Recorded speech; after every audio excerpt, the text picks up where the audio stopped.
welcome to Learning Music with Pat.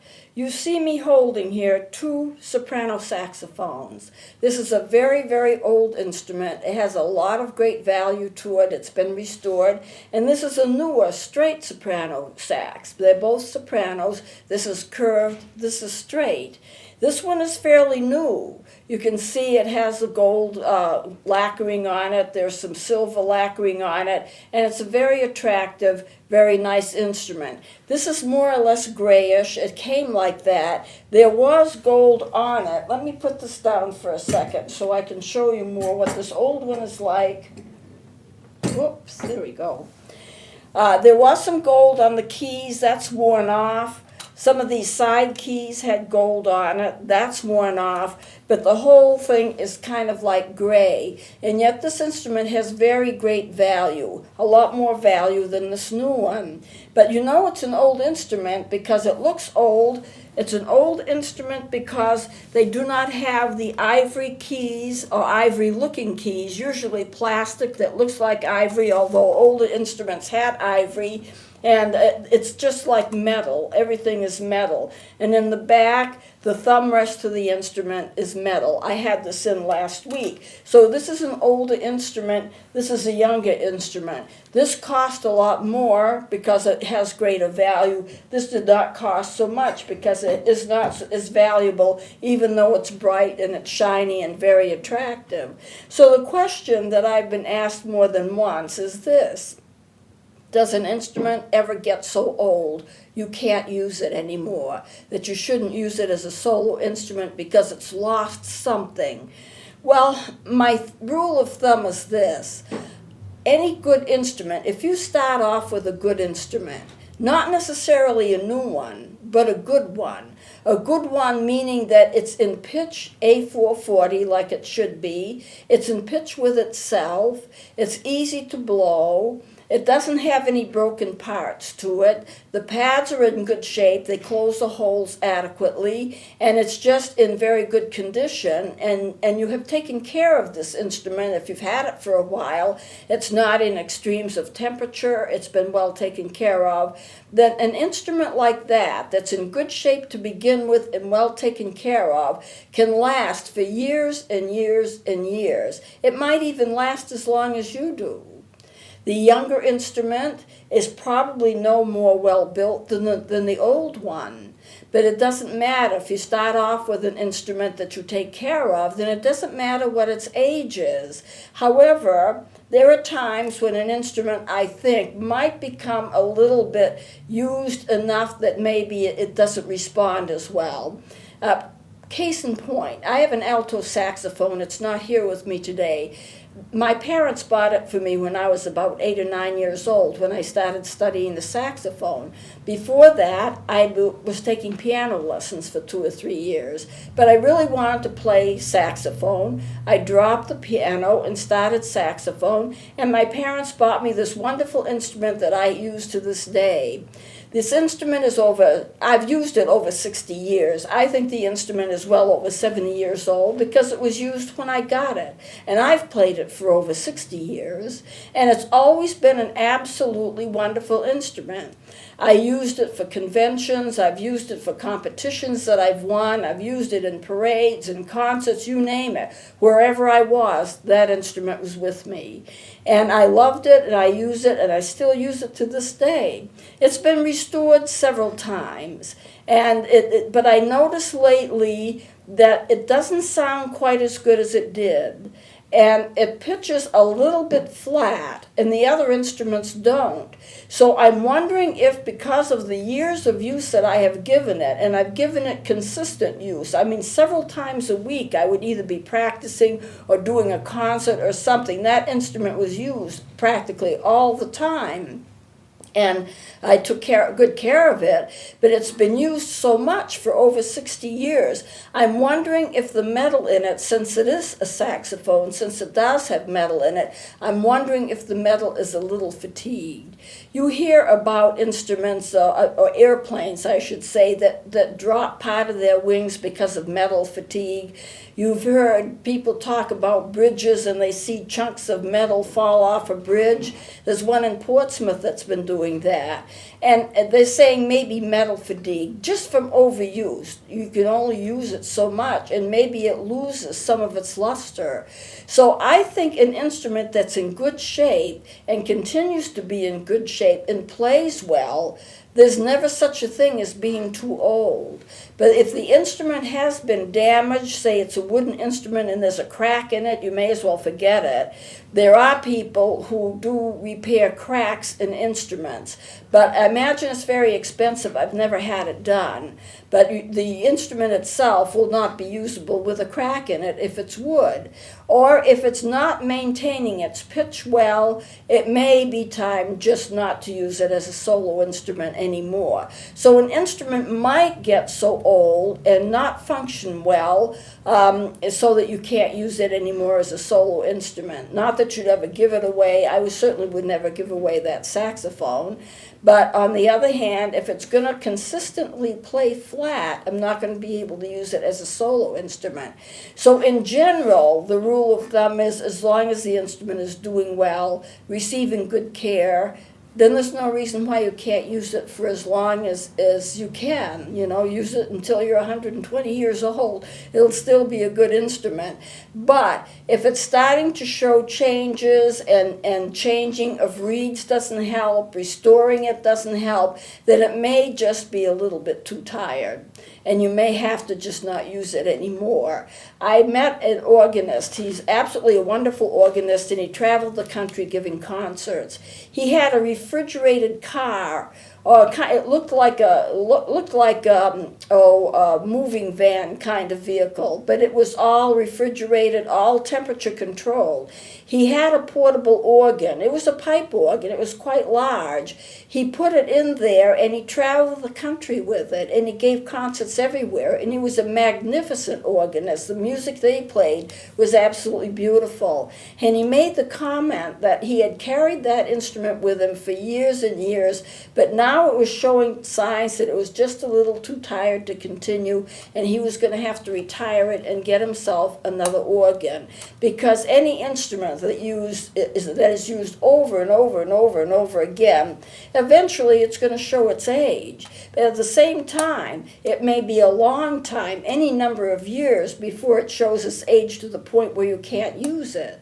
So generally speaking, an instrument will not get too old for you to play it. But if it does show signs that it's kind of done as much as it can, then just retire it and get another instrument. So the question that comes up, should you get old instruments or new instruments? Does it make a difference? If the old instrument is in good shape, plays well, it's not hard to put air in it, it pitches well to A440, it is in pitch with itself, it does not matter whether the instrument is new or young. There's no reason why you shouldn't get an old instrument if it does well. This instrument here, it's terribly, terribly old. I don't know how old it is, but I brought in its case for you to look at, and I'm just going to show that to you for a minute. I'll put this down here. It's small enough so it can fit almost anywhere. This is the case that soprano sax came in. The case itself is useless. Look at that, if you can catch that on the front. It's just in very, very bad shape. You cannot close it. I mean, there's no way that you can close it. There's no latches on it that work. It's all bent in the front.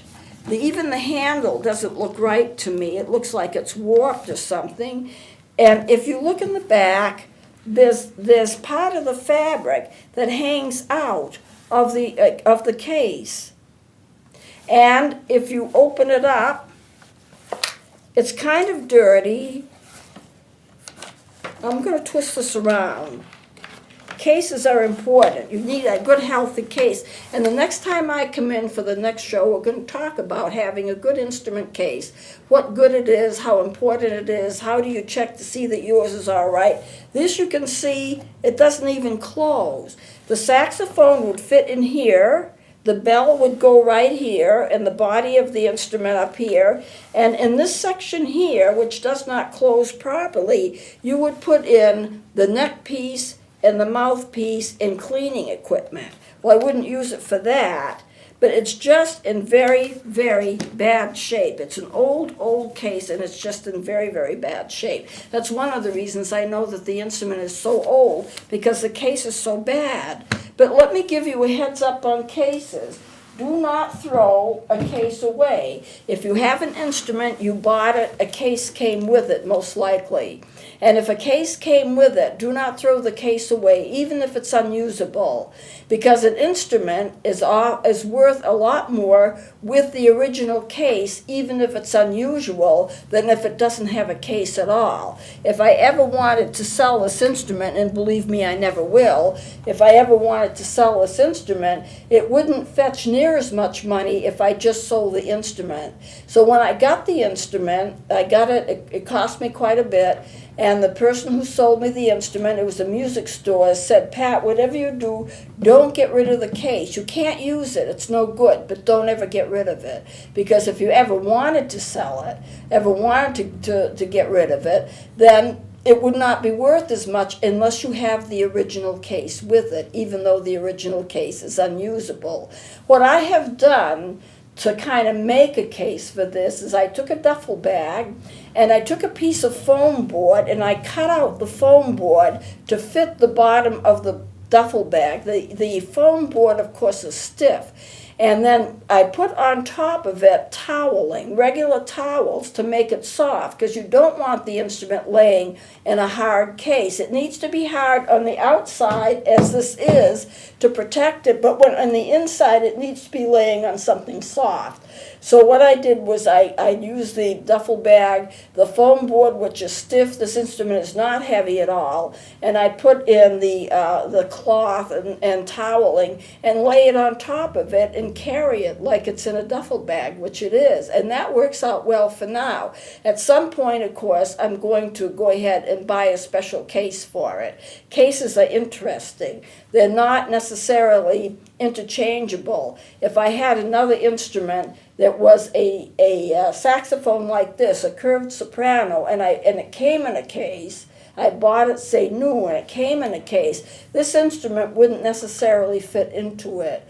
Because instruments, even though they look alike and they sound alike, the companies make them with slight differences in their dimension, so that one instrument will not be able to fit in another instrument's case. So it doesn't matter whether I get a new instrument or an old instrument. It really does not matter at all, as long as I'm happy with the instrument and it plays well. Now, what about a child? Should you get a child a new instrument or a used one?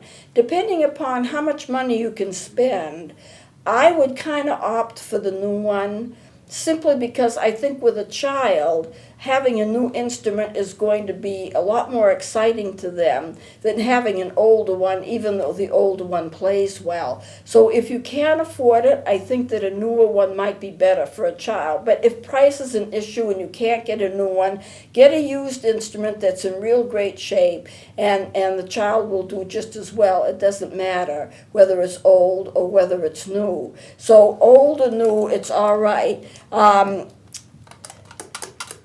If you stop to think about it, most of my instruments are older. But what about instruments that are professional as opposed to instruments that are student models? A professional model instrument can be several hundred dollars more than a student model instrument. What separates the two? This is a clarinet that's a professional model clarinet. It's made out of wood, whereas a lot of instruments are made out of plastic or hard rubber. This is a Cabart instrument. It's top of the line, and it came from France. A Cabart is a French make. So what's the difference between that and a regular clarinet?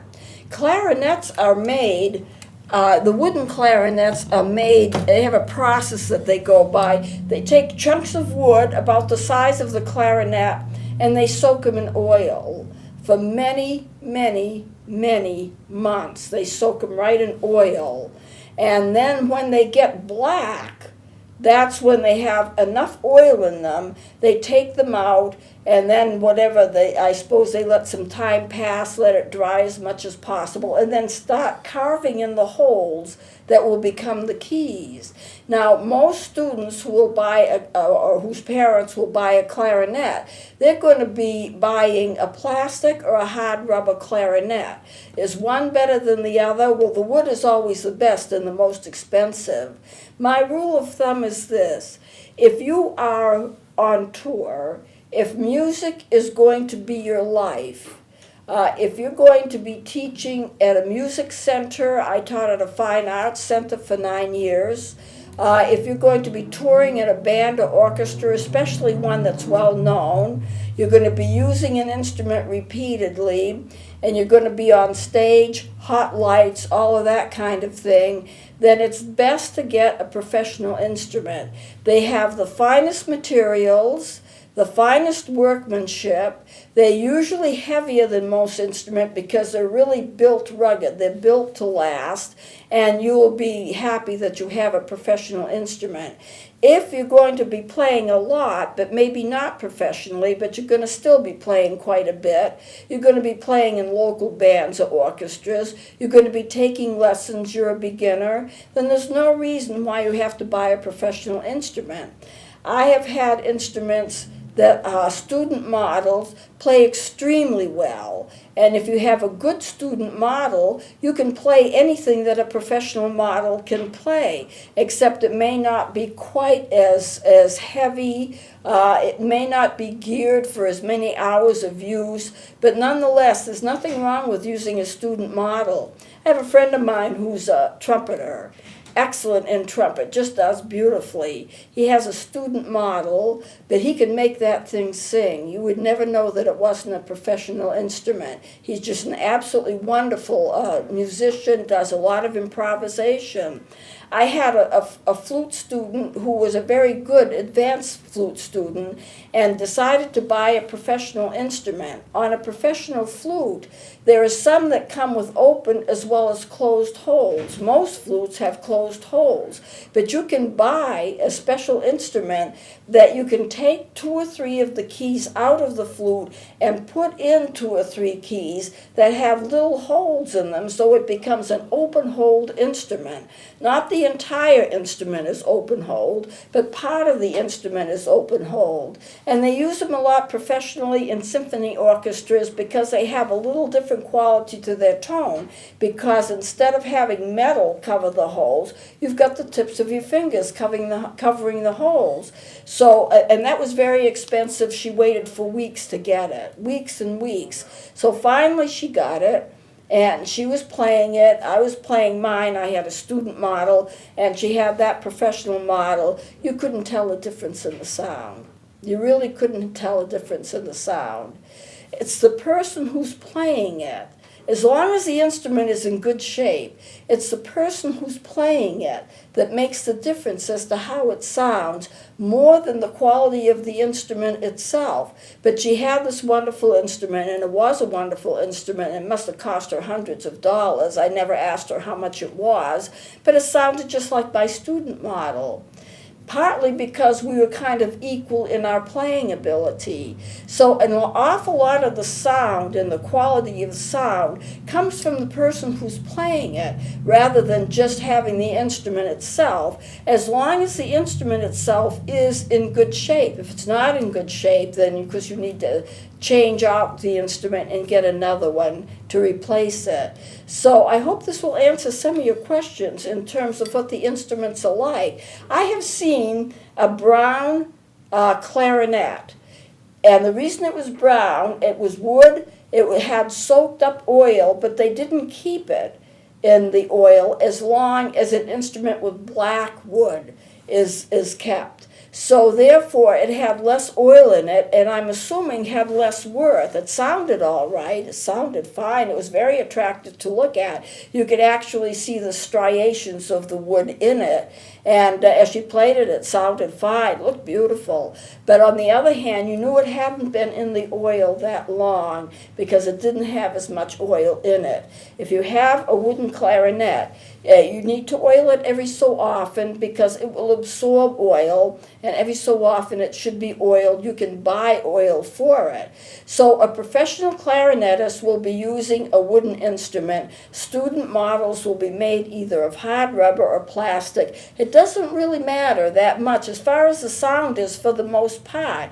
Most of my instruments are plastic instruments. I have several clarinets. I plan to bring one next week. It's an A concert clarinet. It's made out of plastic. This is wood. They look about the same color. The clarinets will usually be black, and that's because of the wood absorption. And I understand that there is a company, I've seen advertisements on their magazines, where you can get clarinets of different color. If you're going to have an instrument that's made out of plastic, then they're going to be able to put any color that they want to. I've never seen any of these instruments. They're student model instruments. They're pink, green, yellow, whatever color you choose. There's a series of colors that you can choose. So as far as professional versus student model, for the most part, the student model will be fine. You'll be able to play anything that anybody else plays. But if you're going to be doing music as a career, you're doing a lot of concert work, you're doing a lot of television shows, and you're making music your real profession, then you want to have a professional instrument. So I think I'm going to close for now. I can't think of too much else to bring up. Next week, I'm going to bring in various cases. I may return this case to show you how important it is to have a good case, to protect your instrument, and how you know if you've got a good case, how you know when you need to change cases, shop one out and get another one instead, and and even how to make a case if you have to. You need to keep the instruments protected, especially the woodwinds. The woodwinds, it is very, very easy to damage an instrument. To bend a rod, you can just ruin an instrument. If you bend a rod, you have to have it repaired. So I want to get into the cases and how important they are next week. So we'll just work with the cases more than the instrument next time. Please join me then.